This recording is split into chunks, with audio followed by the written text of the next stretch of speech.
Bienvenidos y bienvenidas. El día de hoy me acompaña la doctora Andrea Padilla. Ella es activista por los derechos de los animales, es doctora en Derecho por la Universidad de los Andes, también es profesora de la Universidad Antonio Nariño y es vocera en Colombia de Animal Naturales Internacional.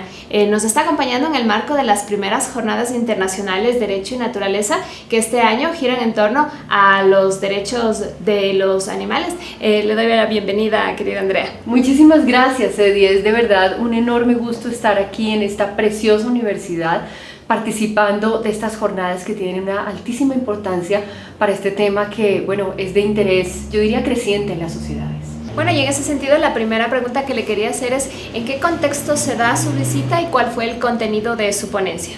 Bueno, mi ponencia fue una presentación, digamos, de los elementos más relevantes de mi tesis de doctorado, una tesis que titulé Los animales al derecho, nuevas concepciones jurídicas sobre los animales en el derecho latinoamericano. Y básicamente lo que presento en esta tesis o lo que hago como proyecto, como trabajo de investigación, es una revisión de cómo los jueces en América Latina están abordando conflictos de distinta naturaleza donde los afectados son los animales.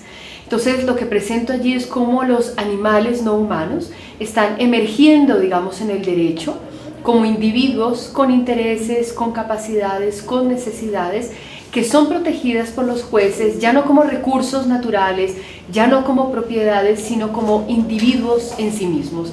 Entonces me interesó mucho revisar cuáles son esas narrativas jurisprudenciales, ¿no? Si los animales se protegen como, digamos, desde una óptica ambiental o de la dignidad humana o de la sintiencia, y cuáles son, porque es muy bello, digamos, estamos ante la emergencia de un derecho, ¿no? Entonces es muy bello ver cómo los jueces de una manera experimental, ¿no?, van acuñando términos: persona no humana, sujeto no humano de derechos, ser sintiente, y cómo, digamos, sobre esa base van haciendo algunas apuestas jurídicas, arriesgando algunos posibles derechos, ¿no?, y tomando claramente unas medidas de protección que tienen pues diversos alcances. Así que pues esa fue mi presentación, un poco para contar que sí hay un derecho emergente, que sí hay un derecho cambiante y que hay una doctrina del derecho de los animales que está en construcción. ¿Cuán complejo fue realizar esta investigación y cuánta resistencia logró encontrar sobre un tema del cual todavía no hay la suficiente empatía como son los derechos de los animales? Sí, bueno, tengo que decir inicialmente que la Universidad de los Andes es, como la Universidad Andina, una universidad muy progresista. Acoge temas nuevos, acoge propuestas diferentes, interesantes, visiones que puedan ser incluso incómodas, pero está muy conectada con los temas de la sociedad. Entonces, en esa medida recibí, digamos, todo el acompañamiento de la universidad. Fue difícil ya la parte empírica, ¿no?, la parte del trabajo, digamos, de campo, conseguir los documentos, conseguir las sentencias. Me tocó hacer maromas como nos toca a muchos investigadores. Y por supuesto es una tesis que ha sido acogida con mucha expectativa. Estoy en este momento trabajando en su edición para poderla publicar, espero pronto, pero también hay, digamos, teóricos del derecho, abogados que todavía ven con desdén estos temas, ¿no?, que son mucho más ortodoxos, que se resisten a que los animales puedan ser clasificados como personas, como sujetos de derechos, por ver de alguna manera en riesgo, o es la consideración de alguno, que se ponga en riesgo los derechos humanos, cosa que no es así. La mayoría son falsos dilemas, ¿no? Los falsos dilemas y necesarias las investigaciones en ese tema. Para nuestro público, quienes no conocen todavía a Andrea Padilla, pues les cuento también que ella acaba de ser electa precisamente en estos días como concejala de Bogotá. Entonces le quería consultar por qué movimiento y qué está representando esta nueva tendencia en el voto. Sí, bueno, ha sido una apuesta muy interesante. Llegué al Consejo de Bogotá, que es el órgano que hace control político y desarrollo normativo de la ciudad. Es el consejo más importante del país, tiene 45 concejales. Todavía somos una minoría las mujeres, así que ese también es otro ejercicio importante, ¿no?, que las mujeres con agenda, con trayectoria, ocupemos la política. Y pues tomamos la decisión en colectivo precisamente para darles voz y voto a los animales en Bogotá.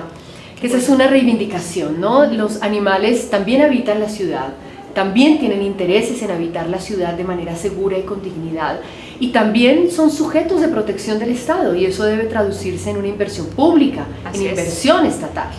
Entonces, pues esta fue la apuesta y llegamos con una votación histórica al Consejo de Bogotá, que esa ha sido también una gran lección, ¿no?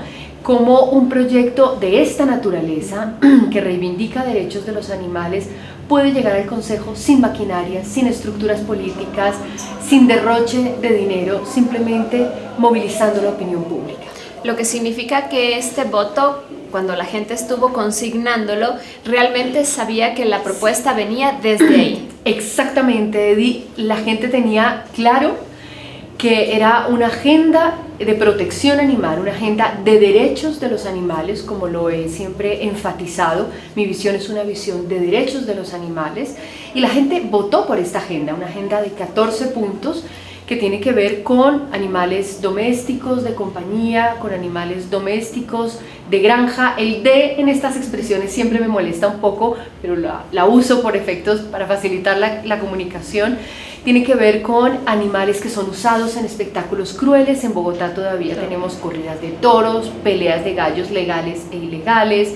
Tiene que ver con un fenómeno dramático que es la comercialización de animales vivos de distintas especies, con el tráfico ilegal de fauna silvestre. Colombia es el segundo país más megadiverso y desafortunadamente eso también se expresa en un tráfico ilegal de animales.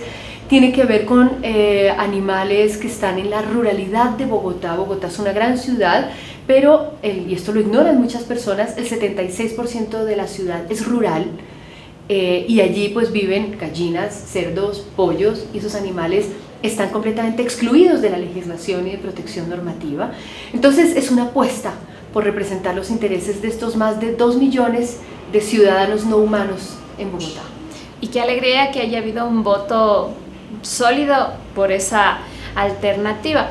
En esa línea, y con ese antecedente de que todavía no son suficientes mujeres, pero sí lograron una alcaldía de una mujer. Entonces quería que me cuenten un poquito quién es la nueva alcaldesa y también cuál es su línea. Sí, bueno, estamos efectivamente muy felices, Eddie, porque bueno, yo llego por el Partido Verde y la alcaldesa que llega, Claudia López, es una alcaldesa del Partido Verde, es mujer LGBT, que eso también ha sido es una evidencia de que estamos realmente entendiendo de qué se trata la diversidad, la igualdad y el respeto por la diferencia.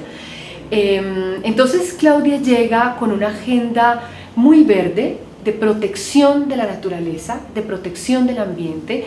Bogotá es una ciudad rica en humedales, es una ciudad que tiene una gran reserva natural, la Thomas van der Hamme.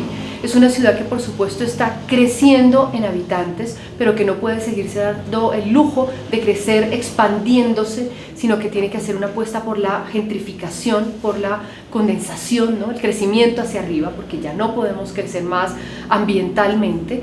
Llega con una agenda muy fuerte de justicia social, de inclusión de oportunidades laborales, de inclusión del adulto mayor, de oportunidades de trabajo y educación para las mujeres y los jóvenes. Tenemos el mismo problema que tienen muchas ciudades latinoamericanas, y es la privatización de la educación universitaria, y esos créditos que terminan ahogando a los jóvenes eternamente, casi. Entonces viene con una propuesta también muy importante de educación pública. Y Colombia está ahora, Edith, a puertas de empezar un proceso muy desafiante que es el posconflicto. Firmamos el año pasado el proceso de paz, el acuerdo de paz, y Bogotá evidentemente está recibiendo una gran cantidad de personas que se desmovilizaron, que se acogieron al acuerdo, y Bogotá tendrá un reto enorme en este tema, y por supuesto los temas de protección animal. Que entran de manera importante. Claro que sí. Cuando se trata del tema de los derechos de los animales, a mí me ha pasado como activista sobre todo, que muchas veces se hacen propuestas y estas propuestas no cuajan porque no hay la suficiente voluntad política. Tenemos alcaldesa en Bogotá, tenemos concejala, pero ¿de qué manera tú crees que vas a lograr que ese consejo, en el que no sé cómo estén las fuerzas políticas, Sí. tenga la suficiente voluntad para plasmar todo esto de lo que fue parte de la Claro. ponencia y de lo que es tu tesis y sobre todo la materialización? ¿Tú Claro. crees que hay una buena oportunidad? Yo creo que hay una oportunidad por el hecho de tener alcaldesa. Esa es realmente fue yo lo voy a decir coloquialmente, moñona. Llegar al consejo con alcaldesa nos da mucha gobernabilidad. Tenemos una bancada verde que aumentó sus fuerzas, eran 7 concejales, pasamos a 12 concejales, somos la bancada mayoritaria. Está también 2 partidos de centro izquierda, con el que muy probablemente va a haber alianza, que es el Polo y la Colombia Humana. Entonces esto por supuesto da la expectativa, digamos, de que pueda haber una mayoría, lograrse una mayoría en el consejo. Sin embargo, los temas de los animales, y esto es muy bello, los temas de los animales de alguna manera logran conjugar, ¿no? Esas distintas expresiones políticas. Es como que, y eso se vio en el voto. Nuestra propuesta del Consejo de Bogotá la votaron personas que viven en el sur de la ciudad, personas con recursos económicos muy escasos y personas acomodadas de Bogotá. Es un tema transversal, una agenda transversal.